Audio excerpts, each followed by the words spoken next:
देखिए, राहुल गांधी जी कल प्रयागराज आए और फिर वो संविधान की किताब अपने हाथ में रखी और संविधान की दुहाई देने लगे। तो मैं राहुल गांधी से पूछता हूँ, जिनकी दुहाई दे रहे थे, जो दलित हैं, आदिवासी हैं, पिछड़े हैं, ओबीसी हैं, वो कल तो पूछ रहे थे।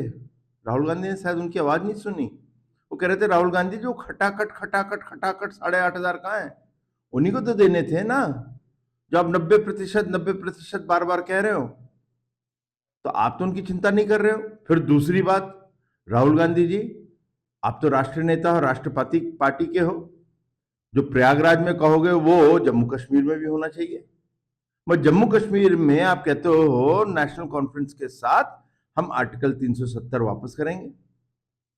या 370 जब लगा हुआ था तो वहां के जम्मू कश्मीर के आदिवासी, दलित, ओबीसी, मैं विशेष रूप से कह रहा हूं दलित, आदिवासी, ओबीसी, क्या इनका आरक्षण समाप्त नहीं हो गया था 370? और आप 370 के साथ खड़े हो। वहां पे अलग रंग, यहां पे अलग रंग। आप गंभीर व्यक्ति कब बनोगे? आप धोखा देना कब बनोगे? राजनीति में संविधान के नाम पे एक ही दफे आप धोखा दे सकते हो और काट की हांडी एक ही दफे चढ़ेगी। बार बार दलितों और ओबीसी को धोखा देना बंद करे राहुल गांधी। ये राहुल गांधी संविधान दुहाई की बात की, ना उन्होंने सपा को बुलाया, ना बसपा के किसी नेता को बुलाया, क्या मसला? देखिए, वो सीधा सीधा खेल कर रहे हैं कि कांग्रेस बढ़ रहे, इसलिए सपा को दूर करने में लगे हैं। लेकिन वो उनका अपना मसला है। यहां पर आकर वो फिर भ्रमित करने का प्रयास कर रहे हैं। आप बताइए कि आपके राहुल गांधी जी, फिर एक और सवाल है, छत्तीसगढ़ में आपके मुख्यमंत्री थे। छत्तीसगढ़ में जब आपके मुख्यमंत्री भूपेश बघेल ने ये सेंसस किया था ओबीसी का, तो लागू क्यों नहीं किया? 2 साल तक कि आप क्यों रखे रहे और क्यों चुप रहे? आपने लागू क्यों नहीं किया? तो ये जो इनका दोहरा मापदंड है और जो दोहरा चेहरा है, वो राहुल गांधी बार बार उजागर हो रहा है।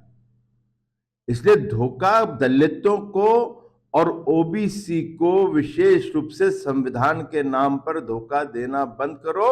और कहीं आप इस प्रकार से चलते रहे तो देश हित में नहीं कर रहे हो। और सीधा सीधा मैं फिर कह रहा हूं, आर्टिकल 370 आप वापस लेने की बात कर रहे हो जम्मू कश्मीर में, तो वहां के दलित और ओबीसी क्या इस देश के अंग नहीं है? यहां पर आप बोलते हो फिर हम सेंसस करेंगे, जनगणना करेंगे ओबीसी की।